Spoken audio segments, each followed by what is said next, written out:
আর ভাবলাম যে এতক্ষণ দাঁড়িয়ে আছি, কিছুক্ষণ আগে আমি গেছিলাম, আর দেখি চন্দনদাকে ফোন করে। তা দাদাকে ফোন করলাম, দাদা দেখি আর ফোনটা ধরেনি যখন আমি ভাবলাম হয়তো তাহলে তো দাদা তো গাড়ি চালায় শুনেছিলাম, তাহলে পরে সেই কারণেই ধরছে না। তাই আমি ফোনটা কেটে দিয়েছি। কেটে দেওয়ার পরে ফোনটা মানুষের যেরকম করে ধরে ফোনটা, এরকম করে ধরে ফোনটাকে আমি হাতে এর জায়গাটা রেখেছি। হঠাৎ করে ওই ফোনের মধ্যে থেকেই কে বলে উঠেছে, এবার ওই গাড়িটা না পুরো ওই মেন রোড দিয়ে বেরাবে বলে, মেন দরজা দিয়ে বেরাবে বলে পেছনে ব্যাক করছিল, আর পুরো চলে এসছে আমার পায়ের থেকে মানে 2 আঙ্গুল কি 4 আঙ্গুল দূরে। এবার হঠাৎ করে দেখছি একতলা বাড়ির ওপরে ছাদ ছিল কিন্তু সিঁড়ি ছিল না। প্রতি রাতে আমি যখন শুতাম শুধু মনে হতো সারা ছাদ জুড়ে, যখন একটা মানে 12:30 একটা বাজতো তখন থেকেই আরম্ভ হতো। এবার আমি যেই ব্যালকনিতে গেলাম, দেখছি কি, আমি সামনেটা দেখিনি, দেখছি কি একটা ট্রেনে উঠেছি। ট্রেনে ওঠার পরে দেখি যে ট্রেনগুলোতে প্রচণ্ড ভিড়, ওইসব ট্রেনে। আমি যে ভিড় কেন, এইরকম এক্সপ্রেস ট্রেনে এত ভিড় থাকে। তারপরে তো যাই হোক, এবার পিসি থাকলে, ভিড় থাকলেও আমি দেখেছি জনসমুদ্রের মতো থাকলেও সেখানে বসার জায়গা থাকে। আচ্ছা, মানে এরকম বহু ঘটনা ঘটেছে, পুরো অর্ধেক তো বলে দিচ্ছে, আর তার থেকেও কম বলে দিচ্ছে, ছেলে খেলা নাকি, মানে যেটা প্রায় অসম্ভব সেটা ঘটে গেল। হ্যাঁ, মানে নন বেঙ্গলি, মানে ওখানকার লোকের ব্রজবাসী হবে হয়তো, স্থানীয়, আর পুরো তিলক কাটা আর অপূর্ব সুন্দর, কালো কুচকুচ করছে, তার মধ্যে মুখটা মনে হচ্ছে যেন পুরো কৃষ্ণ ঠাকুর। সেই দাদা আবার মায়ের কাছে ছিল, ওই দাদাকে বললাম আমার মায়ের একটু খেয়াল রাখবেন, তারপরে ঠিক আছে কোনো অসুবিধা নেই। তারপরে উঠছে মা, পিসি তার পেছনেই ছিল।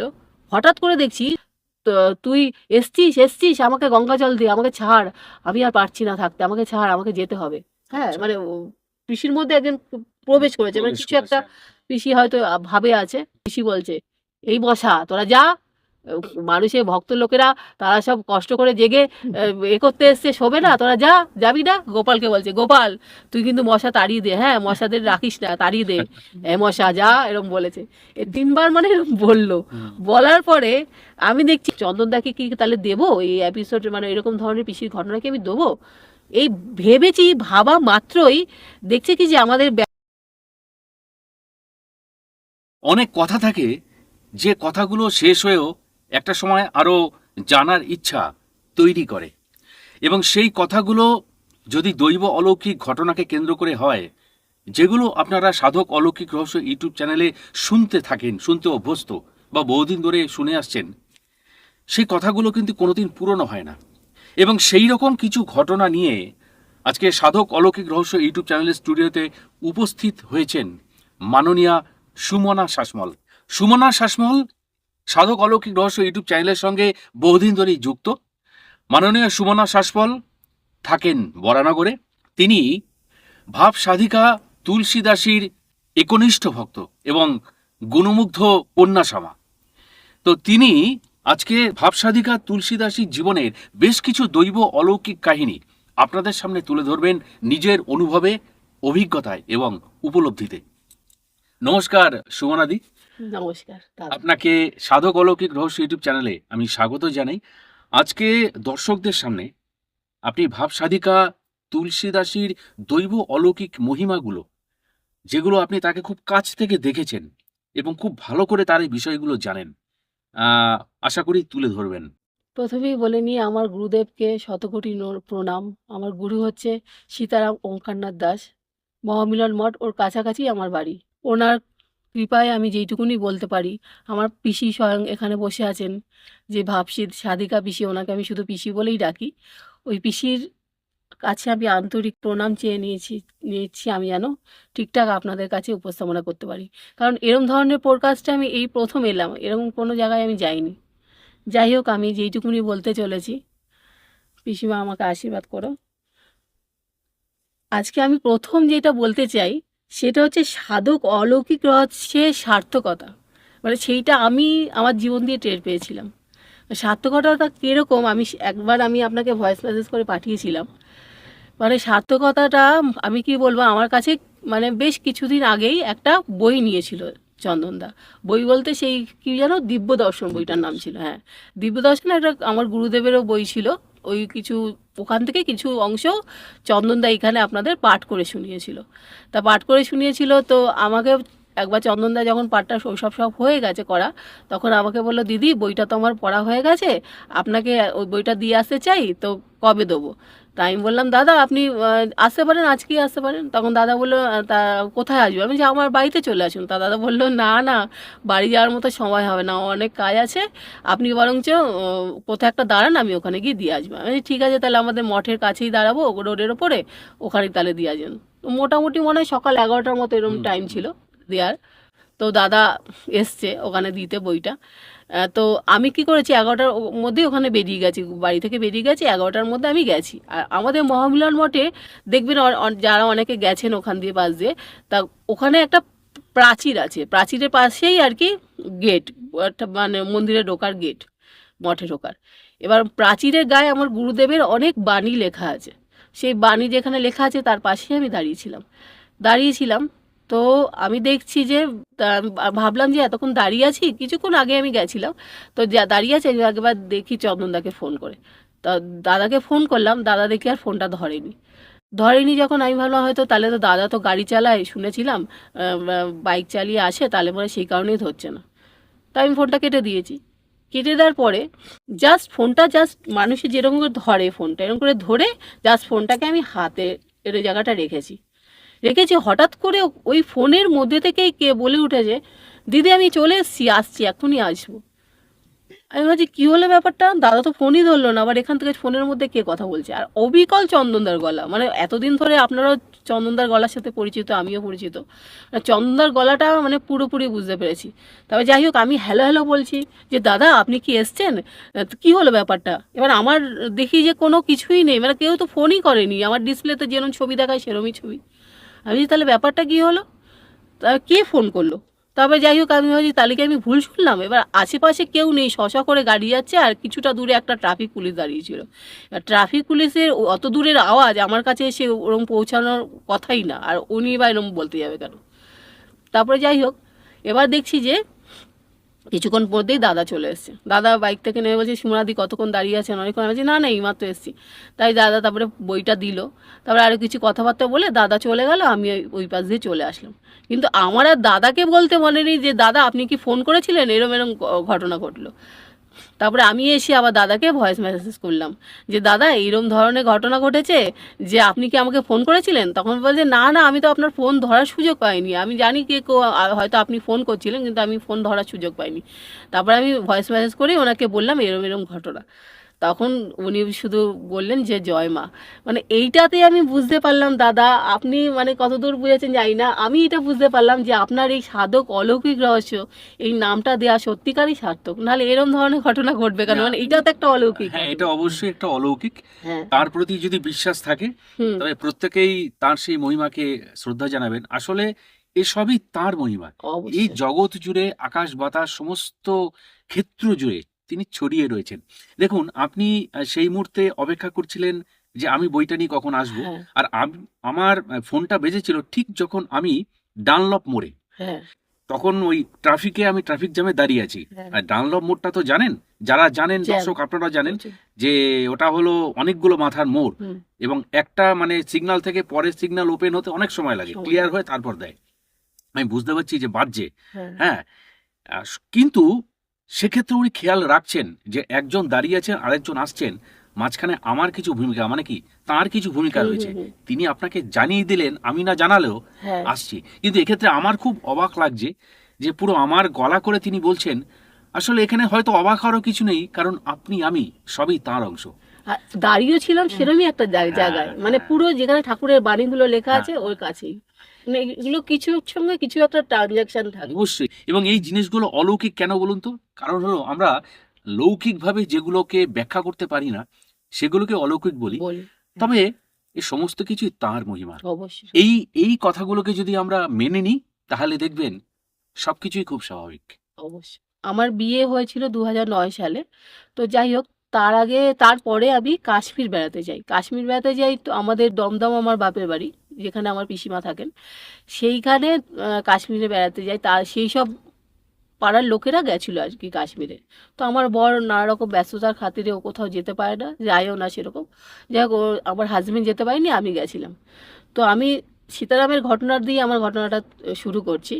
তো আমি তখন সবে দীক্ষা নিয়েছিলাম।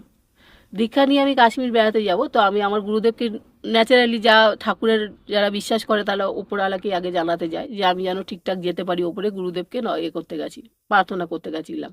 আমাদের সীতারামের মানে দোতলায় একটা সীতারামের একটা আলাদা স্থান আছে, তো ওখানে গেছিলাম মঠে।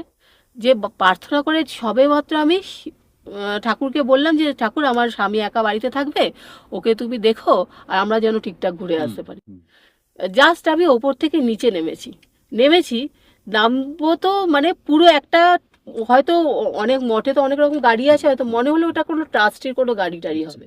এবার ওই গাড়িটা না পুরো ওই মেন রোড দিয়ে বেরাবে বলে, মেন দরজা দিয়ে বেরাবে বলে পেছনে ব্যাক করছিল, আর পুরো চলে এসছে আমার পায়ের থেকে মানে 2 আঙ্গুল কি 4 আঙ্গুল দূরে। এবার হঠাৎ করে দেখছি যে একটা বুড়ো চেঁচিয়ে উঠেছে, একটা মেয়ে এখানে, একটা মেয়ে আছে, দাঁড়াও দাঁড়াও দাঁড়াও, এ কি তোমরা করছো, তো এখনই সর্বনাশ ঘটে যাবে। তারপরে বলে বুড়োটার ছিপছিপে মানে রোগা টাইপের আর সাদা, মনে হচ্ছে যেন পুরো সাদা, হ্যাঁ, তারপরে একটা বুড়ো। তারপরে বললো যে চলে যাও, দাঁড়াও দাঁড়াও দাঁড়াও। হঠাৎ করে হকচকে গাড়ি যা চালাচ্ছিল সে দাঁড়িয়ে গেছে, দাঁড়িয়ে গিয়ে বলছে কি হয়েছে। তারপরে ওরা এসছে, তারপরে আমাকে দেখে বুঝতে পেরেছে যে মেয়েটাকে এখনই ধাক্কা লাগিয়ে বলছে দিদি আপনার কোথাও লেগেছে। আমি বলছি না আমার কোথাও লাগেনি। তখন বলছে আপনি এক জায়গায় বসুন, বলে আমার কাছে জল টল নিয়ে আসছে, সবাই ভাবছে আমার লেগেছে। কিন্তু অদ্ভুত ব্যাপার, আমি ভাবলাম, আমি না তখনই সঙ্গে সঙ্গে ভাবছি যে একটা বুড়ো তো এরকম করে বাঁচিয়ে দিল আমাকে, আমার তো এখনই লেগে আমি মানে কি হতো আমি নিজেও জানি না। তাহলে লোকটাকে তাহলে মানে বলে আসি, ওনাকে একটা থ্যাংক ইউ বলে আসি। ওমা আমি উঠে জাস্ট দেখতে গেছি, ওনাকে দেখছি উনি নেই, সেই বুড়ো মানুষটি নেই, না বুড়ো মানুষটি আর নেই। তখন আমি ওকে বললাম, ওদেরকে ওই ড্রাইভার যারা চালাচ্ছিল, আমি যে এখানে যে বুড়োটা ছিল, মানে হ্যাঁ ওই বুড়োটা কি হয় আপনার, উনি তো বাঁচালো আপনাকে। তখন আমি বলছি জানি না, উনি তো এখানে, আমি এখানেরই লোক হবে হয়তো, আমি তো চিনি না ওনাকে। তারপরে আমি দেখতে গেলাম, তখন দেখি নেই, মানে পুরো এতটা মঠের ওইটুকুনি জায়গা একটা গাড়ি দাঁড়িয়ে আছে, বুড়োটা এক ঝলকের মধ্যে চলে যাবে, মানে কিছুক্ষণের মধ্যে চলে যাবে, না যেতে পারে না। পরবর্তীকালে আপনি যেহেতু মঠে প্রায়ই যান, তাকে আর দেখেননি কখনো? না আর দেখিনি। এখানেই তো রহস্যটা ঘুরে। মানে এইটা একটা মানে রহস্য, মানে সাক্ষাৎ তো ওরা দেখা যায় না, হয়তো কোনো কারোর রূপ ধরে। এবার তৃতীয় ঘটনা হচ্ছে মানে এটা হচ্ছে রবীন্দ্র সদনের যেটা ঘটেছিল আমার গুরুদেবের কৃপায়। আমার গুরুদেবের আর কি প্রতি বছরের ন্যায় একটা অনুষ্ঠান হয়, প্রতি বছরই অনুষ্ঠান হয়, এখনো হয়, মানে বাৎসরিক অনুষ্ঠান যেটা, সেই অনুষ্ঠানে আমি গেছিলাম একবার। সে এখন অনেক 4-5 বছর কি তারও আগের ঘটনা, গেছিলাম। সেই অনুষ্ঠানে বাবার একটা কি হচ্ছিল, নাটক হচ্ছিল, একটা দল করছিল। তা ওরা বলল যে যারা যারা ইচ্ছুক, আমাদের রবীন্দ্র সদনে এই নাটকটা হবে, আরও ঠাকুরের ভক্তিমূলক অনেক বড় বড় মহান পুরুষরা আসবে, তারা বলবে কথাবার্তা, তা আপনারা যারা যারা ইচ্ছুক রবীন্দ্র সদনে হলে হবে, আপনারা যেতে পারেন, তবে 100 টাকা টিকিটের দাম, টিকিট কেটে তারপরে যাবেন। তখন আমি ভাবলাম যে না বাবা, সে যত দূরই হোক, আমার যখন ঠাকুরের অনুষ্ঠান হবে আমি যাব, বলে আমি টিকিট কেটে নিয়েছি 100 টাকা, টিকিট কেটেছি। এবার তো যেদিনকে অনুষ্ঠান সেদিনকে তো আমার পুরো তাড়া, মানে তাড়াতাড়ি করে রান্না বান্না করবো, কখন যাব, হলে মনে হয় 3:30 থেকে না 3টে থেকে অনুষ্ঠান আরম্ভ ছিল। আমি তাড়াতাড়ি 12টার মধ্যে ভাত টাত খেয়ে, যেইটুকুনি খেয়ে আমি বেরিয়ে গেছি। এবার বেরিয়ে তো ওখান থেকে আমাদের বড়নগরে তখন মেট্রো চালু হয়নি, আমি সোজা দমদমে গেছি। দমদম থেকে এবার আমি মেট্রোতে উঠবো, তার আগে আমার খুব খিদে পেয়েছে, কারণ 12টার আগে ভাত টাত খেয়ে নিয়েছি, তো এবার খেয়েওছি অল্প করে, মানে বুঝতে পারিনি কী করতে হবে। তারপরে আনন্দেতে গেছি। এবার দেখছি যে ওইখানে কতগুলো মানে পাউরুটি বসেছে, ঘুগনি বসেছে, সব বসেছে, স্ট্রিট ফুড। হ্যাঁ স্ট্রিট ফুড। তা আমি রাস্তার মধ্যে একটুখানি পাউরুটি ঘুগনি এসব খেয়ে নিলাম। খাওয়ার পরে যে রবীন্দ্র সদনে এসে নেমেছি, হলে ঢুকতে যাবো, তখনও খিদে পাচ্ছে, মানে হচ্ছে এত খিদে পাচ্ছে আমি থাকতে পারছি, হ্যাঁ খিদেটা মেটেনি। এবার ওইটাও হয়তো একরকম ঠাকুরেরই লীলা। এবার এতটা খিদে পাওয়ার কথা, ওরা এত খিদে পাচ্ছে। তারপরে আমি যখন হলে ঢুকে যাব, তখন ভাবছি যে কিছু কিনে নিয়ে যাই হলের মধ্যে খাবার দাবার। তারপরে ভাবলাম যে না, হলে যদি না, অনেক সময় অনেক হলে তো ঢুকতে দেয় না খাবার নিয়ে, তা আমি ঢুকবো না, আমি নেবো না, আমি ঢুকে যাই। আমি ঢুকে আমি বসেছি চেয়ারের মধ্যে, যেরকম সবাই বসে হলে যেরকম চেয়ার থাকে, বসেছি। এবার দেখছি যে কিছু কিছু সব ভক্তরা আসতে শুরু করেছে, অনুষ্ঠানও আরম্ভ হয়েছে। এবার কিছু ভক্ত এসে বলছে যে দিদি বোন তুমি একটুখানি সরে যাবে, আরও আমাদের লোক আসবে। আমি বলছি হ্যাঁ সরে যাবো, বলে আমি দুটো 3টে চেয়ার সরে দিলাম। এবার ওরা এসে বসছে, বসার পরে আবার কিছুক্ষণ পরে বলছে, বোন আর একটু তুমি সরে যাও না গো, আমাদের আরো লোক আসবে। তা আমি আবার সরে গেলাম, আবার দেখি অনেকজন এসে বসছে। আবার কিছুক্ষণ পরে বলছে, বোন আর একটু সরে যাও না, আমাদের আরো লোক আসবে। বলে আমি একদম লাস্টে কর্নারে চলে গেছি, মানে ওইদিকে জায়গা ছিল, সব চলে গেছি। তারপরে ওদের প্রচুর লোক আসলো, ওরা সব বসে গেল। এবার ও আমাকে দেখে তো বলে, এরকম তো বারবার বললে তো কেউ সরে না, মেয়েটা বিরক্ত হয়নি, সরেছে, মেয়েটা খুব ভালো, এরকম ভাবছে। তখন আমাকে সব জিজ্ঞেস করছে, তুমি কতদিন দীক্ষা দিয়েছো, আমি সব বললাম। বলার পরে এবার দেখি অনুষ্ঠান আরম্ভ হয়েছে, ওরা একটার পর একটা খাবার বার করছে। খাবার বার করছে, এবার কেউ বাদাম, চানাচুর, কেক, যে যা পেরেছে এনেছে। হলে ঢোকার নিয়ম ছিল আর কি, খাবার দিয়ে। যাই হোক, আমি জানতাম না। এবার ওরা বার করছে, আর প্রতিটা খাবার আমাকে দিয়েছে, মানে যা খাচ্ছে আমাকে দিয়েছে। মানে আমার আমি ওদের সঙ্গে কথা বলবো কি, আমার পেটে যেন তখন হচ্ছে যে আমি খেতে পারলে আমি বাঁচি, মানে ওখান থেকে বেরিয়ে গিয়ে আমি খাই, এরকম মনে হচ্ছিল। ওরা যে দেবে আমি তো সেটা কল্পনা করি। প্রত্যেকটা ঘটনা পূর্ব নির্ধারিত। হ্যাঁ, আপনি রাস্তা থেকে খেয়ে বেরিয়েছেন, তাও খিদে কিছু ছিল, হ্যাঁ, ভালোই ছিল। এবার যাতে আপনার খাবার পাওয়ার পরিস্থিতিটা তৈরি হয়, হ্যাঁ, সেই কারণে তাদের সাথে আপনার এইভাবে আলাপ পরিচয় হ্যাঁ, এবং ঘটনা পরে যেটা ঘটলো। বললো। মানে এগুলোকেও কি বলবো, এগুলো তো আমাদের চোখে অলৌকিক লাগে, অবশ্যই। আমাদের চোখে তো অলৌকিক। এখন যেটা ঘটানোর ওপরওয়ালা ঘটায়, আমরা তো জানি না সেটা। আরো অনেক ছোটবেলার ঘটনা বলছি আমি। প্রতিবার যখন রাতে শুতাম না, আমাদের একতলা বাড়ি ছিল দমদমে, এখন সেই বাড়ি ভেঙে গেছে। যাই হোক, একতলা বাড়ি ছিল, সেই বাড়ি আগে মানে কি বলো, একতলা বাড়ি ওপরে ছাদ ছিল কিন্তু সিঁড়ি ছিল না। প্রতি রাতে আমি যখন শুতাম, শুধু মনে হতো সারা ছাদ জুড়ে, যখন একটা মানে 12:30 একটা বাজতো, তখন থেকেই আরম্ভ হতো সারা ছাদ জুড়ে মানে ঘুঙুর পরে কেউ হেঁটে বেড়াচ্ছে। এটা আমি শুনতে পেতাম। তা ঝুমুরের শব্দ পেতাম, আমি ভাবতাম যে কে রে বাবা। আর খুব মানে দেখার ইচ্ছা ছিল, কিন্তু অত রাতে যাওয়ারও সাহস ছিল না, ছাদে উপায়ও নেই ওঠার। তা আবার দেখতে পেতাম না। এত ঘুঙুরের শব্দ পেতাম, এত ভালো লাগতো। তখন আবার ভালোও লাগতো, আবার ভয়ও লাগতো, আর ঘুমও আসতো না, এরকম হতো। তারপরে যাই হোক, ওরম তো কাটতো। এবার এইটাই হচ্ছে মেন। এরপর হচ্ছে আমি পিসিমাকে কি করে পেলাম এই ঘুঙুরের শব্দ দিয়ে। এবার আমার তো বিয়ে হয়ে গেছে তখন। বিয়ে হওয়ার পরে এবার আমার পিসিমা তখন আমার ওনার সাথে পরিচয় হয়নি। এবার আমি দেখছি আমার যে বর্ণগরে বাড়িটা, সেটা ফ্ল্যাট বাড়ি। সে ফ্ল্যাট বাড়িটা একটা রাস্তার উপরে, মানে সেই রাস্তায় মানে বড় বড় গাড়ি যায় না, জাস্ট রিক্সা যায়, তারপরে আপনার এমনি ওই প্রাইভেট কারগুলো সব যায়। তো ওই রাস্তা দিয়ে তখন 1-1:30 বাজে, আমার ঘুম আসছে না, হঠাৎ আমার একটু রাত্রি করে ঘুমানোর অভ্যাস। এবার ওই রাস্তা দিয়ে দেখছি যে প্রতিদিন হেঁটে হেঁটে কে ঘুঙুর শব্দ করে হেঁটে হেঁটে যাচ্ছে। এবার আমার মনে কিন্তু মাঝখানে সাত জেগেছিল যে ওইরকম ঘুঙুরের শব্দ আর তো শুনি না, যে ছোটবেলায় শুনতাম, তারপর তো আর শুনি না। এই 7 জায়গার পরে পরেই ওরকম ঘটনা, যে রাস্তা দিয়ে কেউ ঘুঙুর পরে হেঁটে যাচ্ছে রাত্রিবেলায়। এবার আমি কি ভাবছি যে এত রাত্রিবেলায় ঘুঙুর পরে কে হাঁটে, আবার ভূত টুত না তো, আমি ভয় পাচ্ছি। আমি যাইতে একবার দেখি তো সাহস করে, বলে সঙ্গে সঙ্গে না ওইখান দিয়ে নেমেছি, খাট থেকে নেমেছি। যেই রাস্তার ব্যালকনির ওখানটা গেলাম, দেখি কেউ নেই, ফাঁকা। আমি যে ঘুঙুরের শব্দটা আর পাচ্ছি না। আমি ভাবছি যে কি ঘুঙুরের শব্দটা কোথায় গেল, তারপর দেখি দূরে কোথা দিয়ে একটা ঘুঙুরের শব্দ ভেসে আসছে, মানে হচ্ছে এই পাড়া থেকে ওই পাড়ায় যেন শব্দটা পাচ্ছি। তা ভেসে আসছে, আমি তো আর কাউকে দেখতে পাচ্ছি না। যেহেতু হ্যাঁ, পরিষ্কার সরে আছে, মানে যেটা ঘরের সামনে পাচ্ছিলাম সেটা দেখছি অনেক দূরে।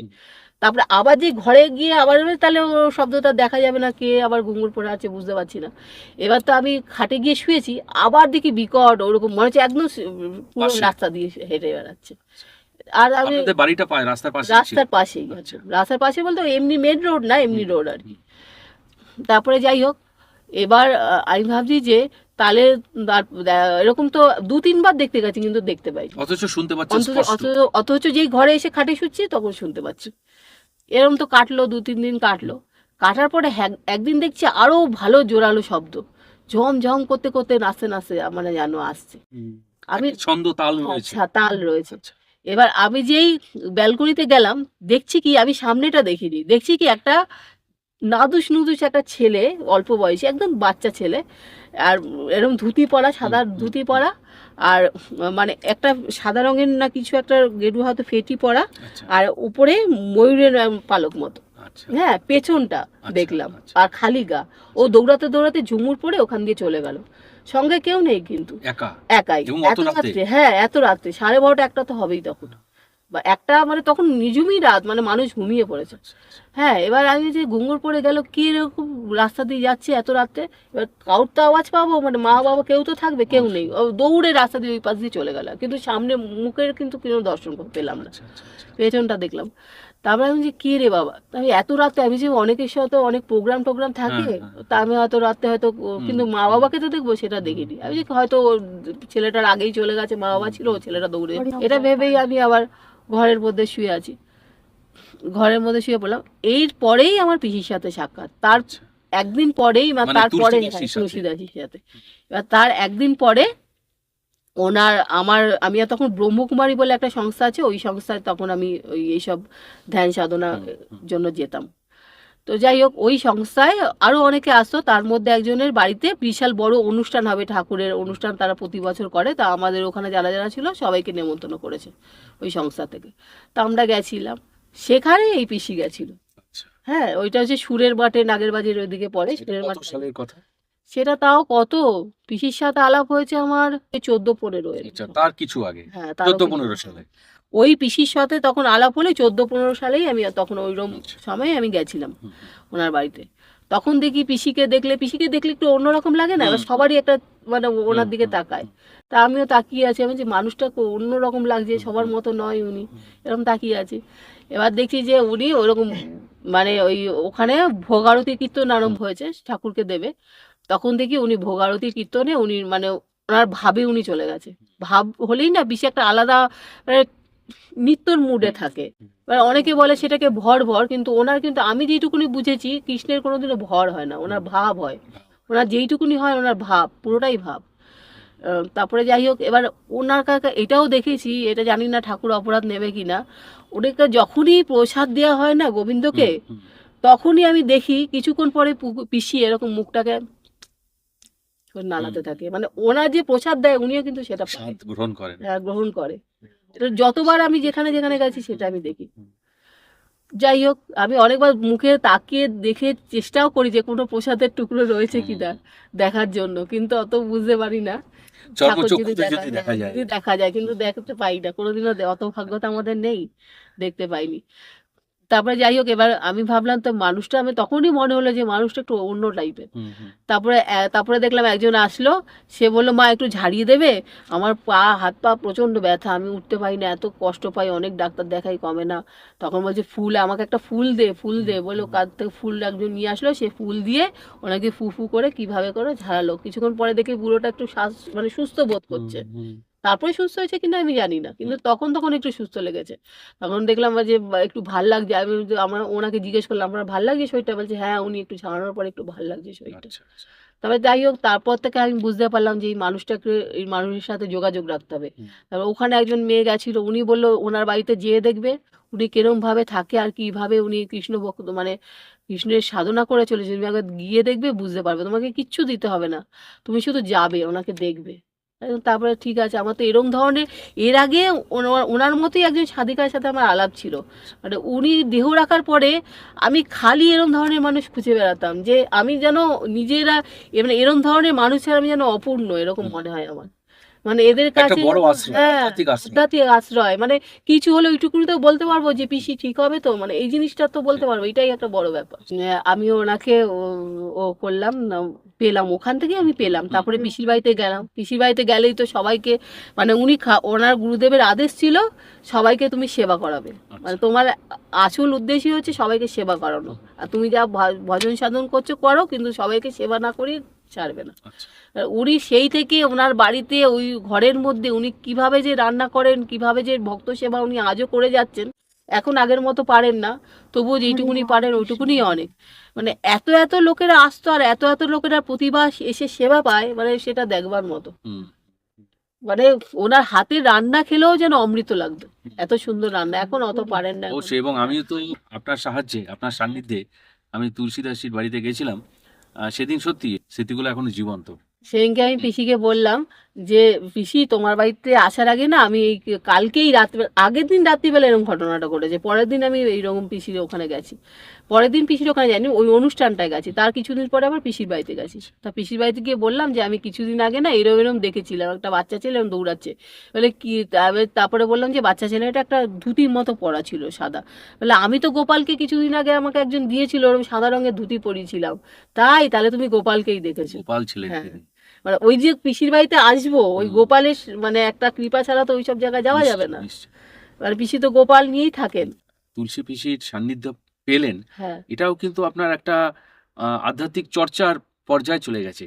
হ্যাঁ, জীবনে আমরা কোন পর্যায়ে কিভাবে কোন জিনিসটাকে নিয়ে থাকবো, সবসময় যে আমরা যেটা চাই সেটা যে পাই তাও কিন্তু নয়। না, কিন্তু কিছু কিছু স্বাদ ঈশ্বর অপূর্ণ রাখেন না।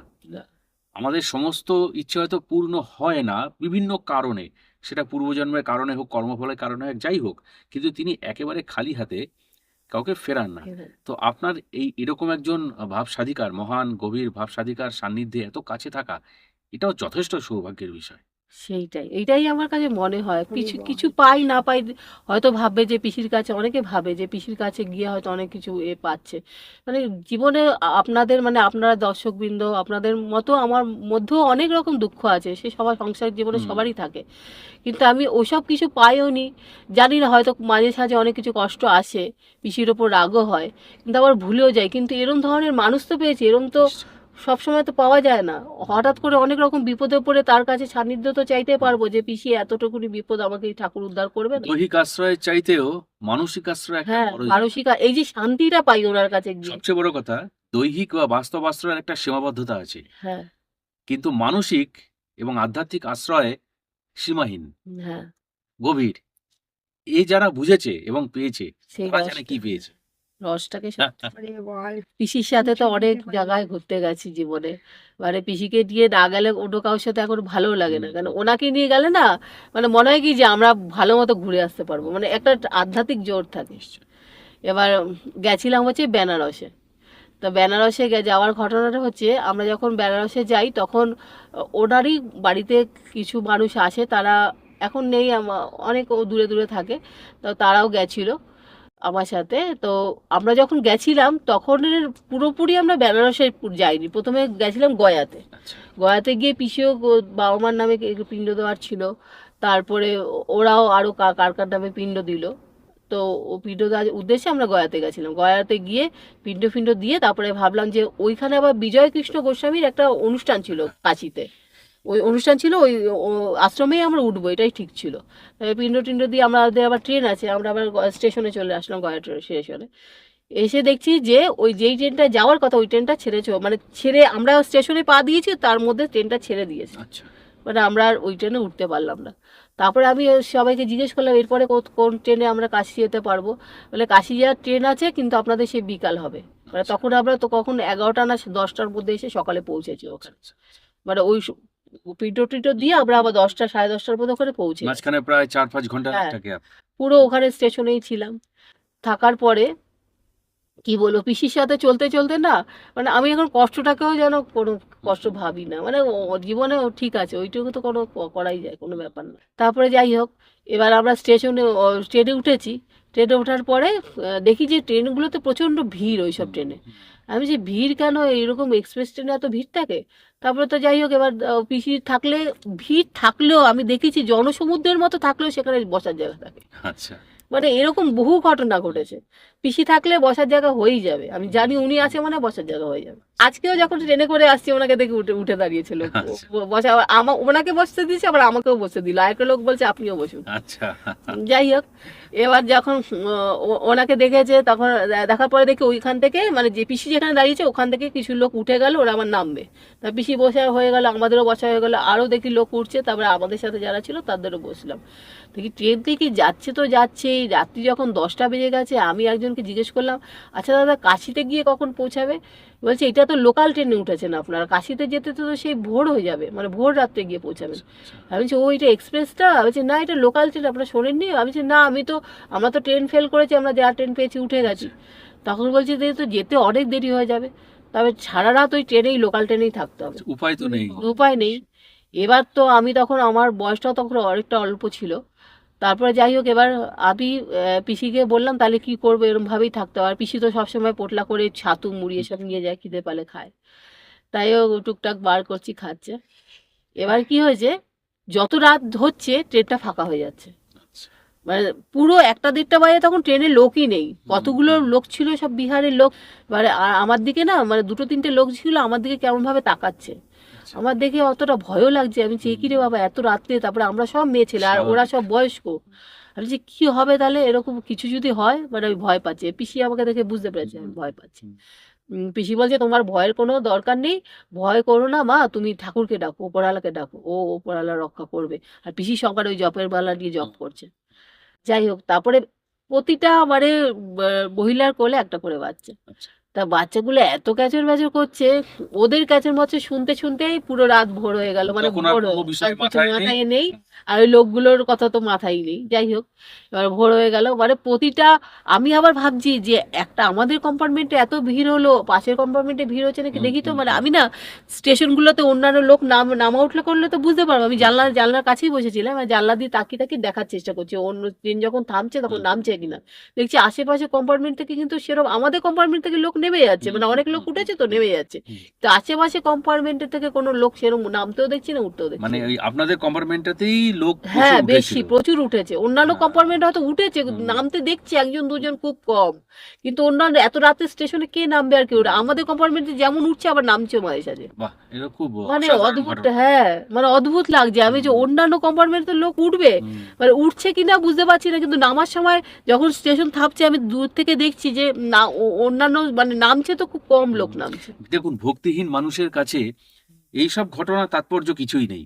না, কিন্তু যারা একটু তলিয়ে ভাবতে ভালোবাসেন এবং এটা বিশ্বাস করেন যে প্রত্যেকটা ঘটনার পেছনেই ঈশ্বরের চিন্তা ভাবনা, হিসাব কাজ করে, তাদের কাছেই এই দৈব মহিমাগুলো প্রকাশ পায়, যেগুলো আপনি এখন বললেন।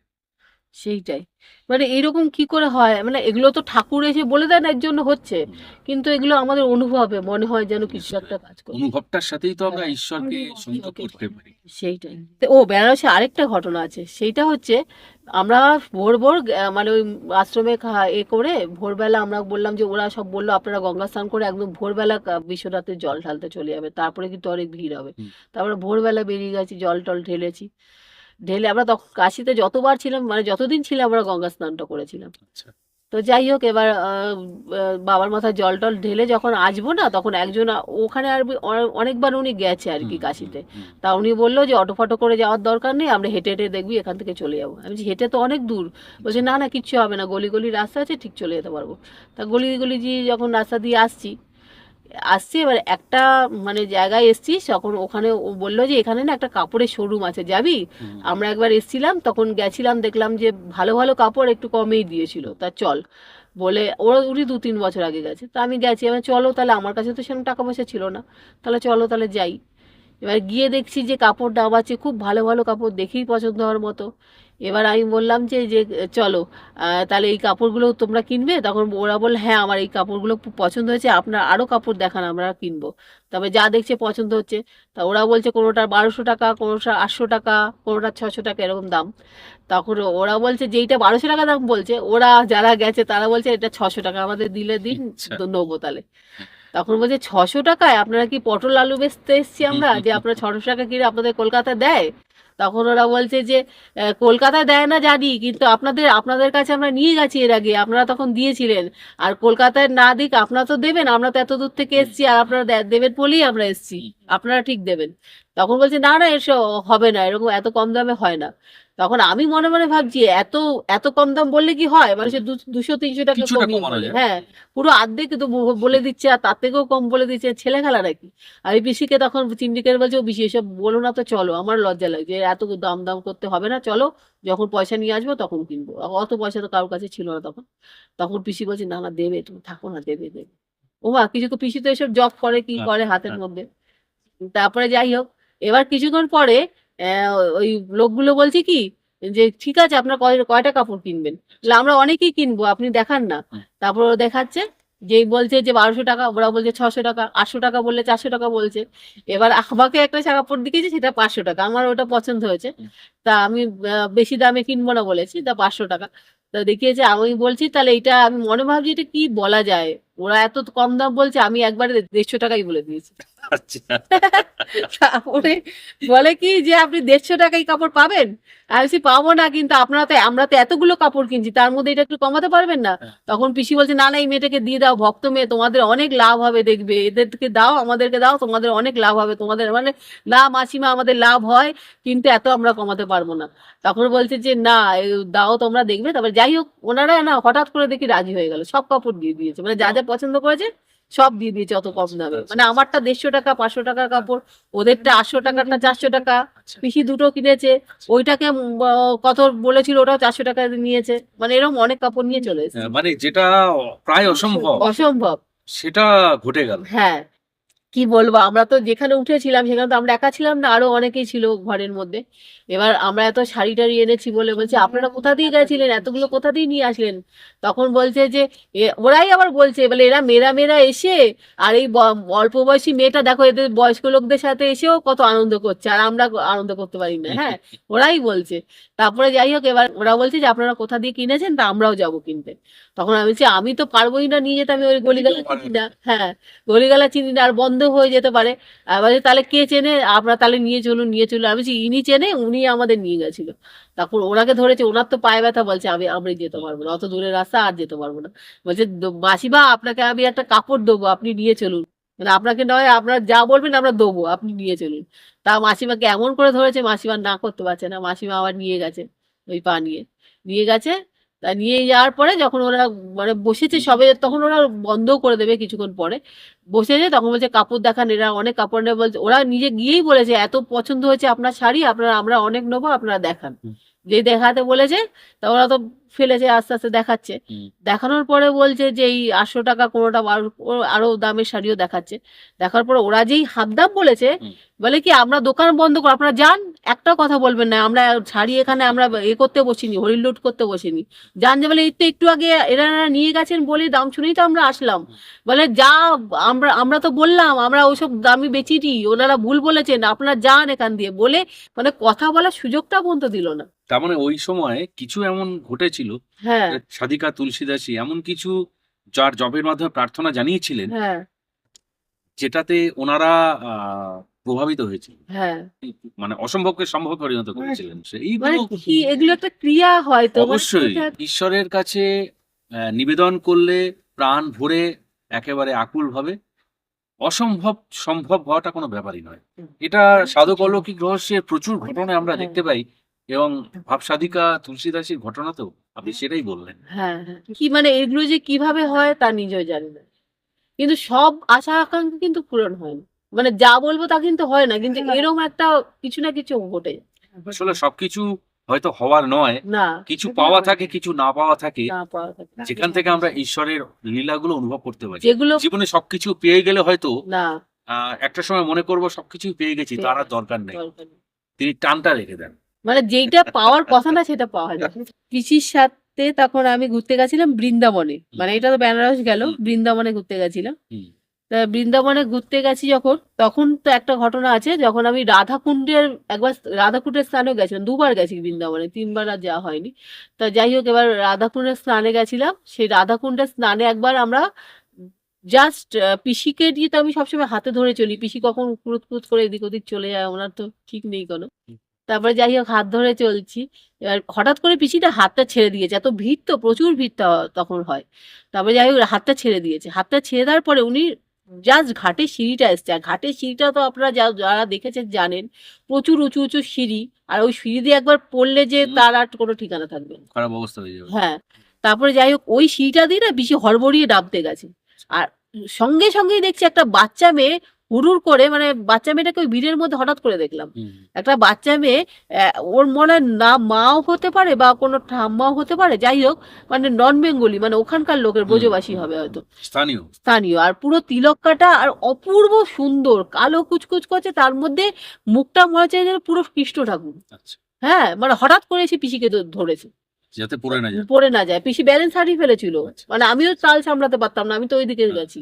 আর পিসিকে ধরে ফেলেছে, ধরে পিসি মানে মানে সামলাতে পারলো। পিসি বলছে বাবা মা তুমি কে, পিসি তো সবাই যাকে দেখে তাকেই আদর করে, তা আদর করতে যাচ্ছে।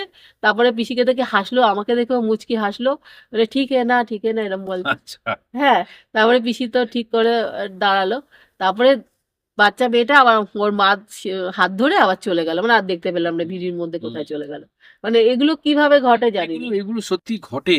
এবং দেখুন, তারই বা তুলসী পিসিকে এসে ধরার কি দরকার ছিল? হ্যাঁ, তুলসী পিসিকে তিনি চেনেন না, চেনেন না। এবং ভিড়ের মধ্যে এমন ঘটনা ঘটছে, আরো তো অনেকেই রয়েছে, আর তারা তো সেটাই এসে তো, ধরলেন না। সেটাই তো। সুতরাং এখানে কিন্তু প্রশ্নগুলো মানে তৈরি অত হয়। সুন্দর বাচ্চা মেয়েটা ফুটফুটে দেখতে, হ্যাঁ, মানে ওরম কি করে হলো? তো তারপরে হচ্ছে বৃন্দাবনে তখন আমরা গেছিলাম না, সেই সময়টা তার আগে করোনা পিরিয়ড ছিল, মানে করোনা পিরিয়ডটা শেষ হয়েছে, আমরাও গেছি। হুম। আর সেই সময় বৃন্দাবনের রাধাকুণ্ডে স্নানের সময় বেশিরভাগই যাই আমরা। রাধাকুণ্ডে স্নানে প্রচুর ভিড়, মানে এত ভিড় হয়েছে মানে কল্পনার বাইরে। এবার যাওয়ার সময়টা মোটামুটি ভালো গেছি, অতটা অসুবিধা হয়নি, থিয়েটারের মানে যেগুলো রিজার্ভেশন করতে হয় ওরমে গেছিলাম।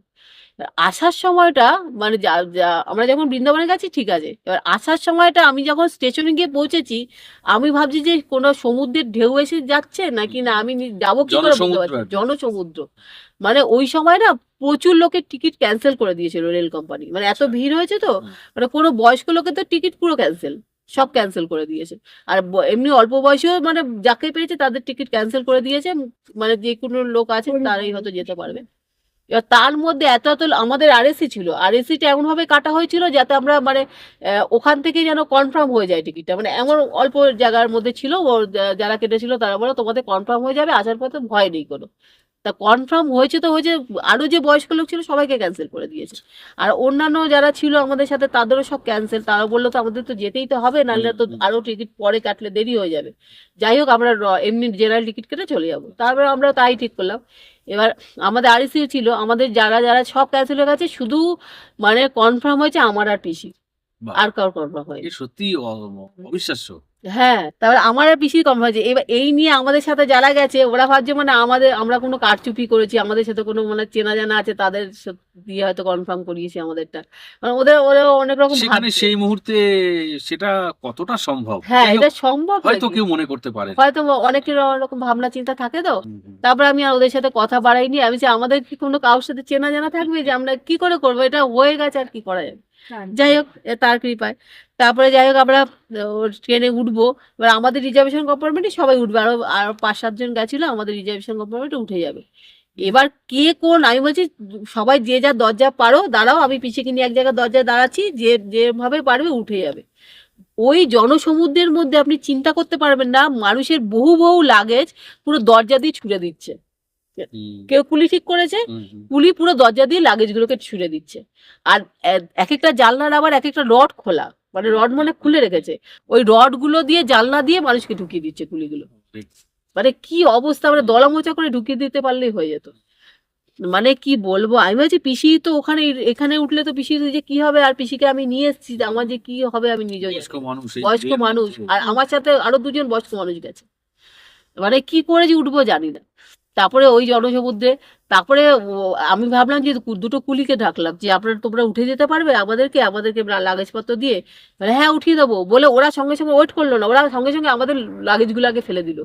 আর ট্রেনটা এমনই ট্রেন, ওইটা ওই ওই স্টেশনে দাঁড়ানোর কিন্তু ওটা ট্রেন না, মানে ওটা রানিং আসছিল ওখানে, মানে আমরা আগ্রা ফোর্টের ট্রেন ছিল, ওইটা 5 মিনিট দাঁড়ানোর কথা ছিল ওই স্টেশনে, 5 মিনিট দাঁড়িয়ে চলে যাবে, কিন্তু এত ভিড় বলে, এত জনসংখ্যা বলে দাঁড়িয়েছিল 15 মিনিট মতো, হ্যাঁ বেশি সময় 15 মিনিট দাঁড়িয়েছিল। তা ওরা যখন লাগেজপত্র, আমাদের তো ভাবতে ভাবতে উঠবো কি করে, ভাবতে ভাবতেই তো সময় চলে গেছে, আরো কেউ উঠতে পেরেছে কিনা আমি তাও জানি না।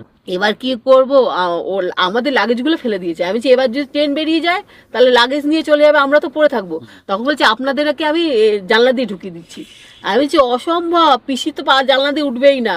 পিসি বলছে জানলা অর্ধেক দেহ ঢুকবে আর ট্রেন নিয়ে বেরিয়ে চলে যাবে। আমি বলছি অসম্ভব, মরে যাবো, জানলাতে আমি উঠতে পারবো। হ্যাঁ, তারপরে যে কিভাবে ঠাকুরের কৃপা হলো, কিভাবে যে ওই ট্রেনে উঠলাম, মানে ওরাই আমাদের ঠেলে ওরম ভাবে উঠিয়ে দিল, আর উঠেছি পুরো লাগেজের মধ্যে গিয়ে হুড়মার করে পড়েছে। স্বাভাবিক। কি হয়েছে, আমার এরকম বাড়ি লেগেছে এক জায়গায়, পিসি না উঠে কোথায় বাড়ি লেগেছে পিসিও নিজেও বুঝতে পারছে না, না পিসি লেগেছে, পিসিরা থরথর করে কাঁদছে উঠে, মানে এমন থরথর করে কাঁদছে। টেনশনে হ্যাঁ, তারপরে যাই হোক কাঁপছে। এবার আমি কি বলবো, আমি কি তখন পিসিকে ধরবো না আমি নিজেকে সামলে, আমি তো কোনো তাল পাচ্ছি না।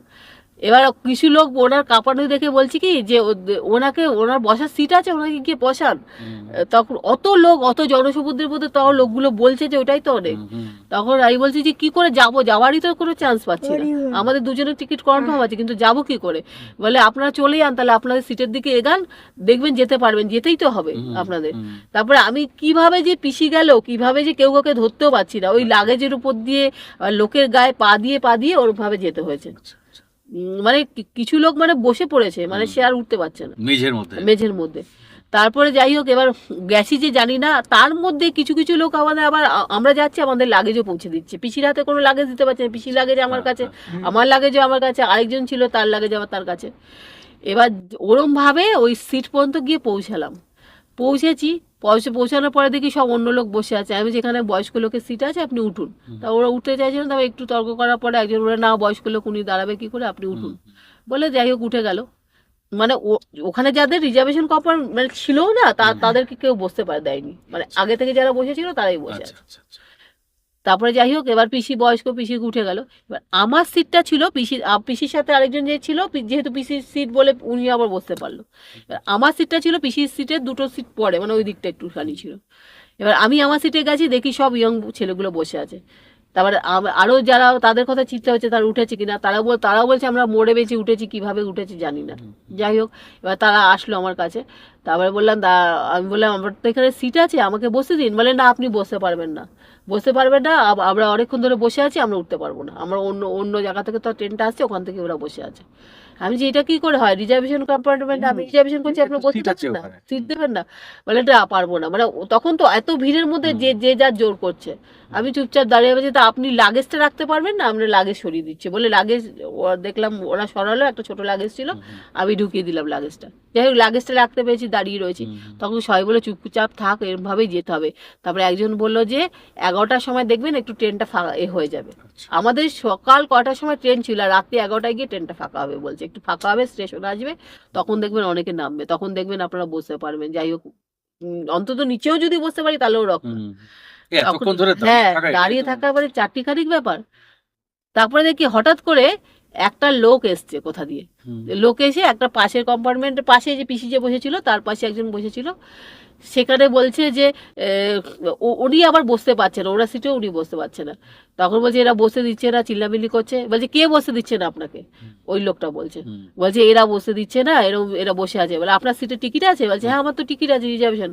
বলে আপনার টিকিটটা দেখান। তারপরে জিরো হয়েছে, তারপরে যারা বসে আছে তাদের বলছে আপনার টিকিট দেখান, তারা তো টিকিট দেখাতে পারছে না। বলে এক্ষুনি উঠুন, নাহলে ঘাট ধাক্কা দিয়ে এখান থেকে নামিয়ে দেবো, ট্রেন থেকেই নামিয়ে দেবো। তখন ও বলছে যে আপনি কে বলার, এরকম বলছে। তারপরে আপনি উঠুন বলার পরে ওনার ভয়েস শুনে উনি উঠে গেছে। তারপর যারা এসে তারা বসতে পেরেছে। এবার ওই লোকগুলো, ওই মহিলাটা আবার বলছে এই দিদিও বসতে পারছে না। আচ্ছা, হ্যাঁ, এবার যেই বসতে পারছে না বলছে আপনার সিট আছে? আমি বলছি হ্যাঁ। তারপরে ওই লোকটাকে বলতে গেছে যারা, ওরাও তো ইয়ং, ওরা আরো তেড়ি বেরিয়ে উঠেছে, না উঠবো না, আপনি কে হন এখানে, দেখান না আপনার আইডেন্টি দেখান। বলছে আমি যদি দেখাই না, আমি এমন দেখাবো তোমাদের এই চলন্ত ট্রেন থেকে নামিয়ে দেবো, এক্ষুনি তুমি ফোন করবো না, তোমরা উঠবে না ফোন করবো। মানে এমন ভাবে বয়স নিয়ে বলছে, ওরা ভয় পেয়ে গেছে। তারপরে ওরা উঠে দাঁড়িয়েছে।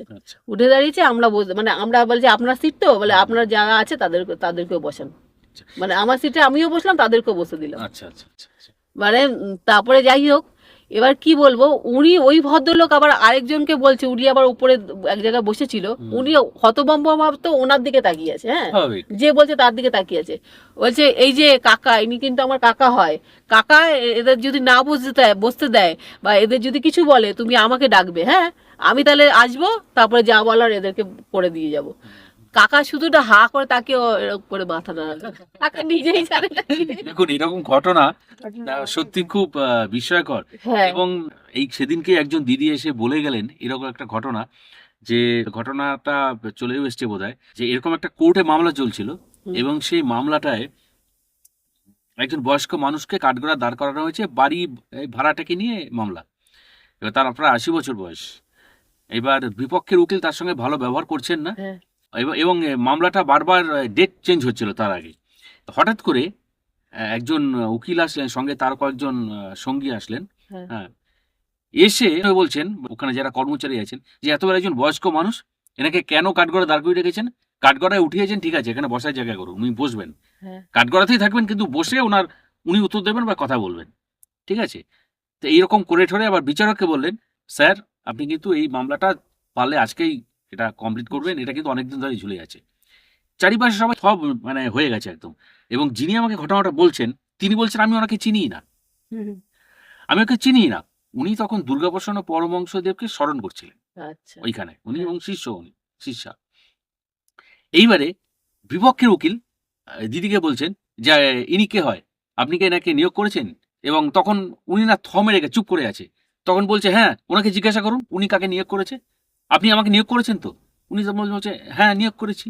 হ্যাঁ, ওই যে কাকার কথা বলছেন আপনি, হ্যাঁ মাঝখানে চেনেন না, হ্যাঁ কিন্তু ব্যাপারটা ঘটছে। হ্যাঁ পরে ওনারা ওই কথা বলে ওখান থেকে বেরিয়ে চলে গেলেন। হ্যাঁ এবং পরে যখন ওনার নিজেদের উকিলকে জিজ্ঞাসা করলেন যে ইনি কে, সেটাই এনার একটু ফোন নাম্বারটা দেবেন, আমি একটা জাস্ট ধন্যবাদ দেবো। হ্যাঁ উনি বলছেন যে না আমি চিনি না এনাকে, ইনি কোথা থেকে এসেছিলেন, কি ব্যাপার। এই যে এরকম ঘটনা, হ্যাঁ এইরকম ঘটনা আপনি কিভাবে মেলাবেন? ব্যাখ্যাই দেওয়া যায় না।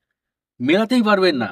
এইভাবেই কিন্তু অলৌকিক ঘটনাগুলো সৃষ্টি হয়। সৃষ্ট অলৌকিক ঘটনা বলুন, হ্যাঁ, এগুলো অনেক হয়। আমাদের সংস্কার বলুন, বিশ্বাস বলুন, এগুলো একদিনে তৈরি হয় না। হ্যাঁ যার ঘটে, যার জীবনে ঘটে, যার সেই সামনে ঘটে, তিনি এটা প্রত্যক্ষভাবে জানেন। এবং যারা বিশ্বাস করতে পারেন না, দোষ পুরো তাদেরও নয়, না কারণ তাদের সামনে কখনো তো ঘটেনি ঘটেইনি, ঘটেনি এবং ঘটলেও সে উপলব্ধিতে তারা বুঝতে পারে পৌঁছানোর হ্যাঁ। অবস্থায় থাকেন না।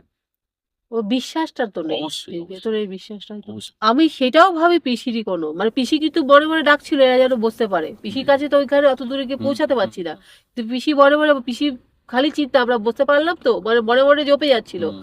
ওটাও পিসিরই মানে পিসির সাথে গেলে এরকম ঘটনা অহরহ ঘটে ওনার জব হ্যাঁ যথেষ্ট পাওয়ার প্রভাবশালী। মানে উনি তো নিজের মধ্যে থাকেন না আপনার সঙ্গে এতক্ষণ কথা বলে বুঝতে পেরেছেন মানে উনি যে সত্যিকারই ঠাকুরের সান্নিধ্য মানে উনি যে ওনার অংশেই পৌঁছে গেছেন এটা বোঝা যায় ওনাকে দেখলে কিছুদিন আগে আর কি পুরী ধামে গেছিলাম আমরা পুরী ধামে গেছিলাম পিসির সাথেই গেছিলাম সেটাও তখন আমি না আমার মাকে নিয়ে গেছিলাম কারণ আমার আচ্ছা। মার বয়স হয়ে গেছে তো এবার হুম, মা আমার কাছেই থাকে এখন আপাতত এবার মা আর কি ৭৭ বছর বয়স এবার মাকে কে একা হাজবেন্ড আছে কে দেখভাল করবে তাই আমি মাকে নিয়ে গেছিলাম তো মা আমার মা এমনই মানে বয়সের তুলনা মা বেশি কুঁজো হয়ে গেছে মানে এতটাই কুঁজো হয়ে গেছে না যেন একটু খালি হলে মাটির সাথে লেগে আচ্ছা, যাবে আচ্ছা।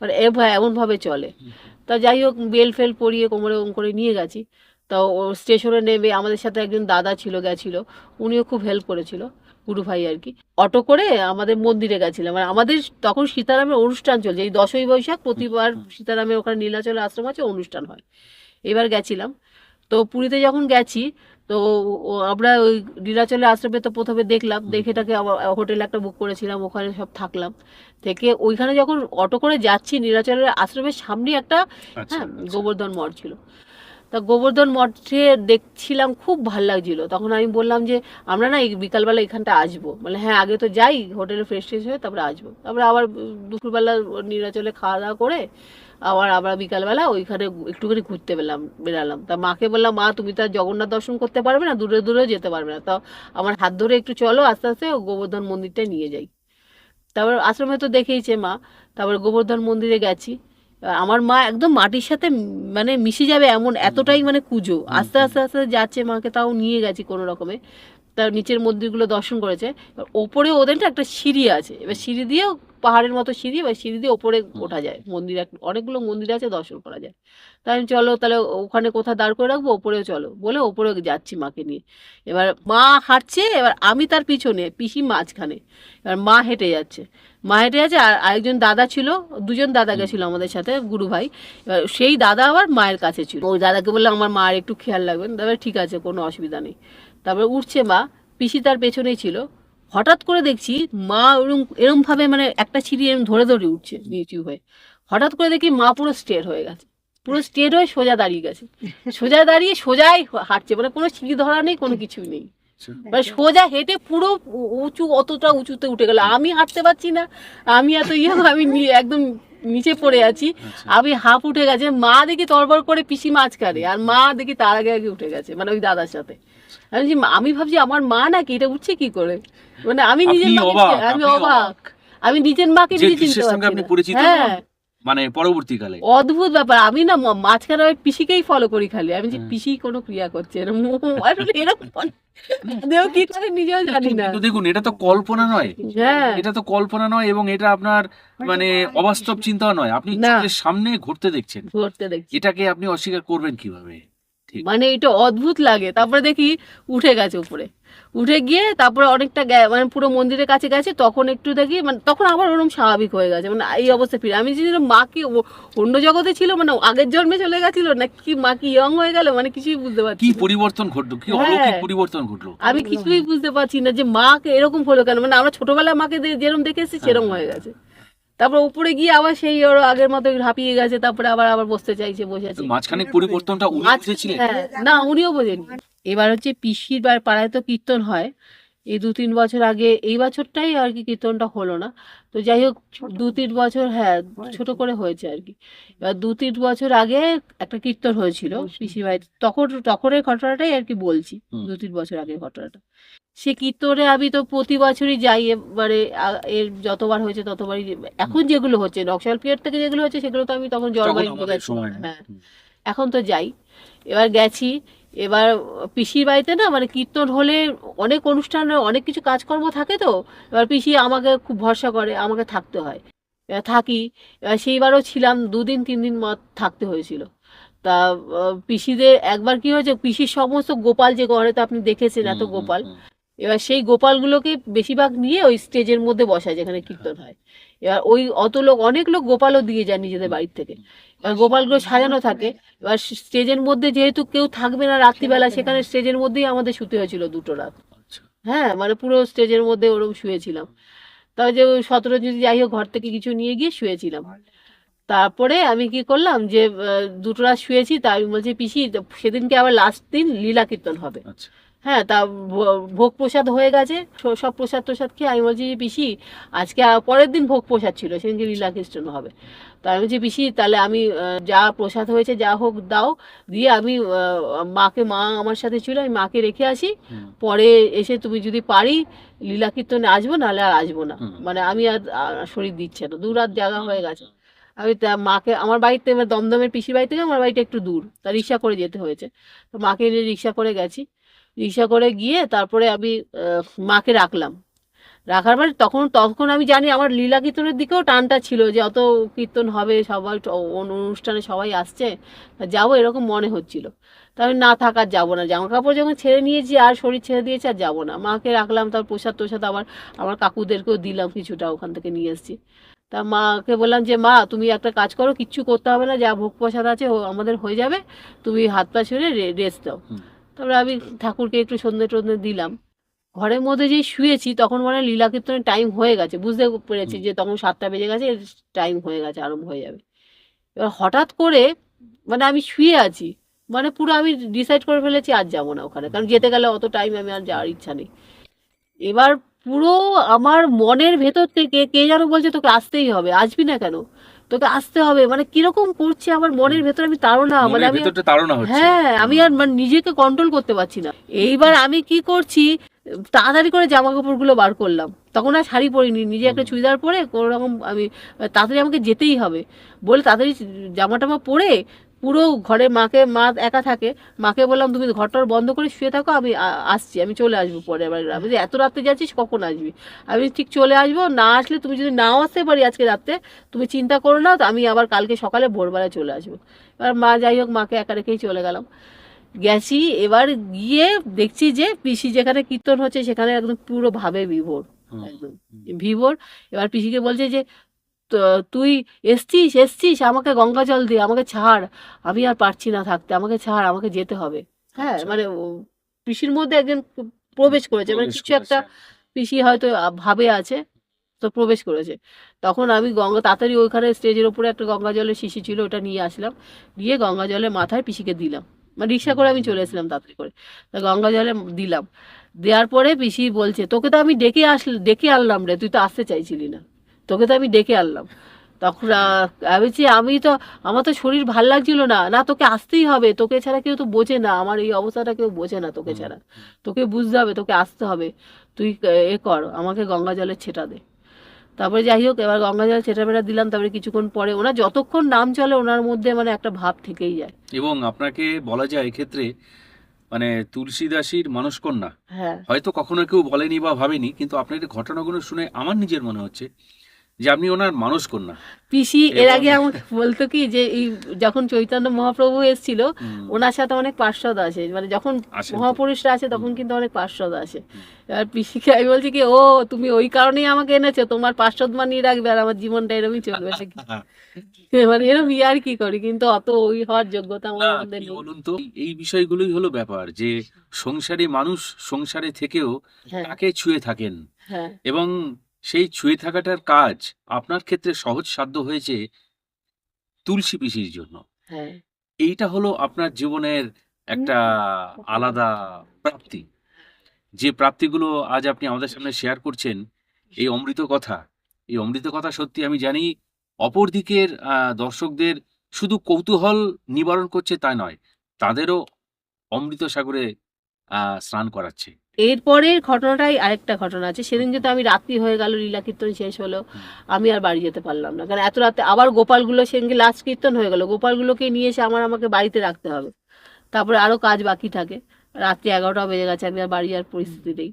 তারপরে যাই হোক, এবার পিসিকে নিয়ে, পিসি তো ঘরে টরে চলে গেল, এবার বিশ্রাম হবে। আমি বলছি, পিসি আর তো খাওয়া দাওয়ার তো কোনো ব্যাপারই নেই, খিদেও নেই, এবার আমি শোবো, আমাকে শুতে দাও, 2 রাত ধরে শুইনি, এবার না আজকে না শুলে মরে যাবো। এবার শোবো তো শোবো, পিসির তো ওইরকম ঘরের মধ্যে তা আর অনুষ্ঠানের চারিদিকে ছিটাল, কোনো জায়গায় যে উঠবো তাই বুঝতে পারছি না। খাটের মধ্যে যে শোবো সেখানে আবার হাজার কাপড় চোপড়। তারপরে যাই হোক, এবার ওইগুলো পিসি সরালো রাত্রিবেলায়, সরিয়ে এবার গোপাল টোপালকে এনে তারপরে তো আমাদের সেই রাত্রি 12টা বেজে গেছে, 12টা কি 1টাই বাজে হয়তো। তারপরে আমরা শুয়েছি সবে। এইবার দেখছি পুরো জানলাটাও খোলা ছিল, জানলাটা বন্ধ করলাম, ঘরের মধ্যে গিজগিজে মশা, গিজগিজে মশা। আমি বলছি, এই মশায় তো আমাকে সারাদিন রাত ধরে বসে থাকতে হবে, ওই মশাই মারতে হবে, ঘুম তো হবেই না আমার, সব মানে কী যে হবে আমি নিজেও জানি না, আমার খুব অস্বস্তি লাগছে, আমার রাগও ধরছে। আমি তাহলে মশারি বার করো, বলে মশারি তো জানি না, আমার একজন বৌদি পিসি বাড়িতে এই কিছুদিন আগেও থাকতো, বলে বৌদি যে কোথাও উঠিয়ে দিয়ে গেছে, ওই আমি তা জানি না। তারপরে যাই হোক, আমি যে মশারি তাহলে কোথায়, আমি আবার খুঁজলাম এদিক ওদিক, কোথাও নেই। এবার আলমারি নামাতে গেলে তাহলে পুরো সর্বস্ব নামাতে হবে, আমার আর ধৈর্য নেই, আমি তাহলে মশার কামড় পেয়েই বসে থাকতে হবে, কিচ্ছু করার নেই।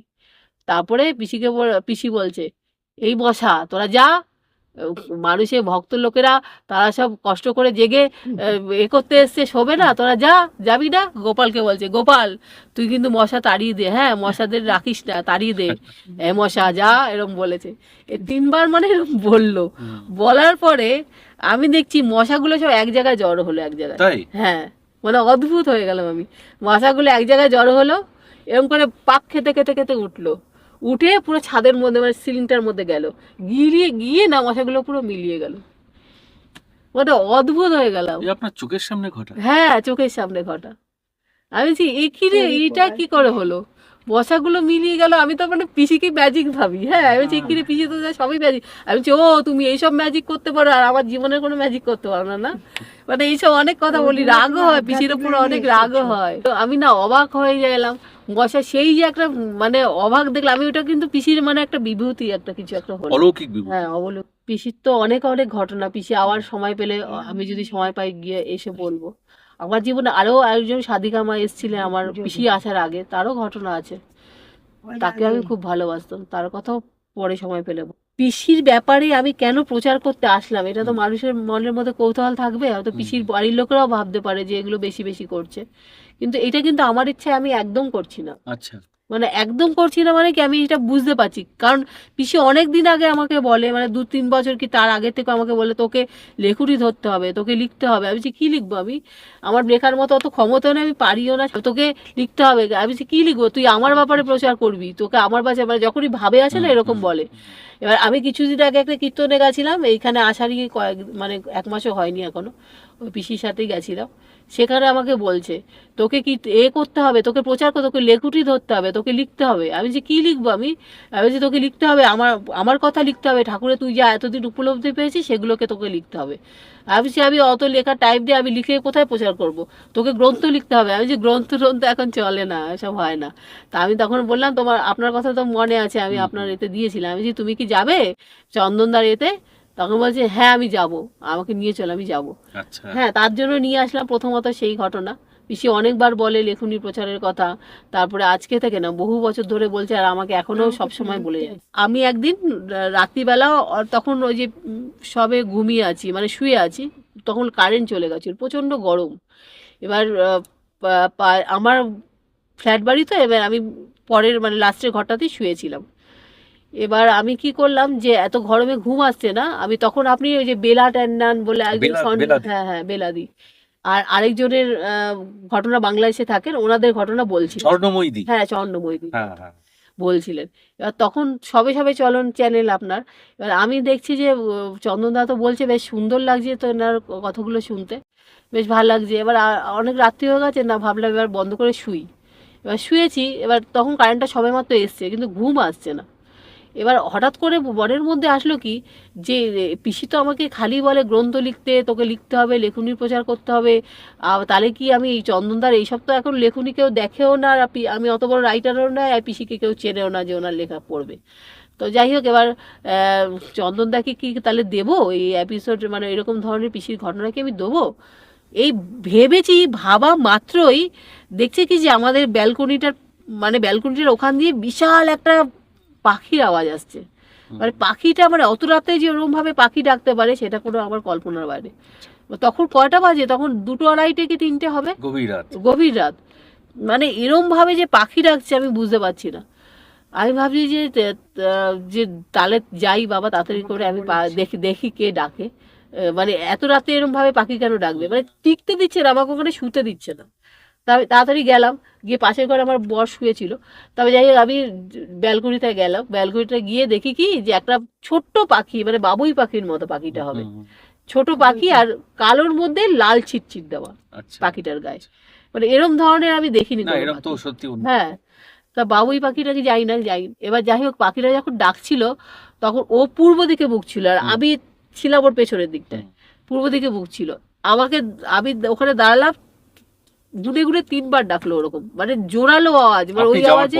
হ্যাঁ, আমি যাওয়ার আগেই ডেকেছে, আওয়াজ যাওয়ার পরে 3বার ডেকেছে। ডেকেছে এত জোরালো আওয়াজ, মানে মানুষের কানের তালা ফেটে যাবে কিন্তু ওরকম আওয়াজে, কিন্তু সবাই কিন্তু ঘুমাচ্ছে। এবার ঘুমাচ্ছে, এবার ওই পাখিটা কি করলো, 3বার ডেকেই ও তো পূর্ব দিকে মুখ করে, ও পূর্ব দিকে উড়ে যাওয়ার কথা ছিল, ও কিন্তু না উড়ে ও পুরো উত্তর দিক দিয়ে চলে গেল। আর উত্তর দিকের ওই দিকটাই ছিল মহাবিলাল মঠ, ওই রাস্তা দিয়ে মহাবিলাল মঠ যেতে হয়, সীতারামজি হ্যাঁ আশ্রম। মানে আমি অবাক হয়ে গেলাম, তখন ভাবলাম কি, তখন শুয়ে ভাবলাম, তখন কিছু ভাবলাম না। এবার শুয়ে যখন ভাবলাম, তাহলে কি আমাকে ওই মানে সীতারামই নির্দেশটা দিল, মানে সীতারামে আমারও গুরুদেব, পিসিরও গুরুদেব, তাহলে উনি কি সাথে আমার ভাবার সাথে সাথেই কেন পাখিটা ডাকলো? তাহলে কি ওনার নির্দেশটা আসলো, মানে এটা আমার মনের মধ্যে এসে গেল যে এটা ঠাকুরের নির্দেশ, এটা আমি হবে না, আমার এটা আইডিয়া হবে না, ঠাকুর ছাড়া অন্য কেউ করেনি এরকম করে। তখন থেকেই আমি মানে বুঝতে পারলাম না, আমাকে এটা প্রচার করতে হবে, তাই এখানে আপনার কাছে অবশ্যই। এবং এই সূত্রে বলে রাখি, এই ঘটনাটা আমি সেই সময় লাইভে বলেছিলাম, মনে পড়ছে, অনেকদিন আগের ঘটনা। এটা সত্যিই তাই, যে ওনারা নির্দেশ না দিলে, ওনারা রাস্তা না দেখালে, ওনাদের সাহায্য না পেলে আপনার বা আমার কারোর একচুল কোনো কিছু করার উপায় নেই। যখন কিনা একজন মৃত্যু পদযাত্রী শেষবারের মতন এই আকাশ বাতাসের অক্সিজেন টানার চেষ্টা করেন, তখন কিন্তু ওই শেষটাই তার একমাত্র শেষ হয়। এবং আমাদের প্রত্যেকটা শ্বাস নেওয়া ছাড়া তো বটেই, প্রতিটি পদক্ষেপ তার দ্বারা নির্ধারিত। আপনার মনে ইচ্ছে জাগা তার একটা ইঙ্গিত, হ্যাঁ তুমি এগোতে পারো, তুমি এগোতে পারো। এবং পরবর্তীকালে আপনি আমার সঙ্গে যোগাযোগ করলেন, আজ এতদিন পরে দর্শকেরা যারা সেই ভিডিওগুলো দেখেছিলেন, আপনারাও হয়তো জানবেন, বা ইচ্ছা হলে আরেকবার সেই ভিডিওগুলো দেখতে পারেন। সেই সময় আমি সুমনাদির মাধ্যমে তুলসী দাসীর যে ঘটনাগুলো তুলে ধরেছিলাম, অনেক দিন হয়ে গেছে, বেশ পুরনো লাইভ ভিডিও অবশ্যই। তো আপনারা হয়তো অনেকে বলবেন যে সেই ঘটনাগুলো কি করে পাবো, একটু যাবেন লাইভ সেকশানে যাবেন, সেখানে দমদমের বোধহয় সাধিকা তুলসী দাসী, এরকম একটা গুপ্ত সাধিকা, গুপ্ত সাধিকা, হ্যাঁ এরকম একটা কিছু ছিল। আমি মোটামুটি বোধহয় দুটো এপিসোড করেছি, হ্যাঁ হ্যাঁ দুটো, এই তিনটে হবে। হ্যাঁ দুটো এপিসোড। তো আপনারা দেখবেন আমাদের তুলসী পিসিকে নিয়ে বেশ কিছুটা সময় আমরা কাটালাম। তো আজকে সুমনেদিকে আমরা স্টুডিওতে পেলাম, তিনি অনেক কিছু আমাদের সাথে শেয়ার করলেন এবং বেশ কিছু কারণ, যে ঘটনাগুলো ঘটেছে তার সঙ্গে এই সাধক অলৌকিক রহস্যের সংযোগের কারণ, সেটাও আপনাদের সামনে ব্যক্ত করলেন। চ্যানেলের পক্ষ থেকে, দর্শকদের পক্ষ থেকে এবং সারা পৃথিবীর আধ্যাত্মিক মনস্ক বাঙালিদের পক্ষ থেকে তুলসী দাসীর পায়ে আমরা শতকোটি প্রণাম জানাচ্ছি। সাথে সাথে তার আদরের মানসকন্যা, আদরের প্রিয় সুমনাদিকে, সুমনা শাসমলের প্রতি রইল আমাদের অসীম শ্রদ্ধা এবং কৃতজ্ঞতা। এই বলে আজকের মতো আমি এই এপিসোডটি শেষ করলাম। আপনারা ভালো থাকুন, ভালো থাকুক, সুস্থ থাকুক, সবার মধ্যেই ঈশ্বর প্রেম জাগরিত হোক, এটাই আমি চাই।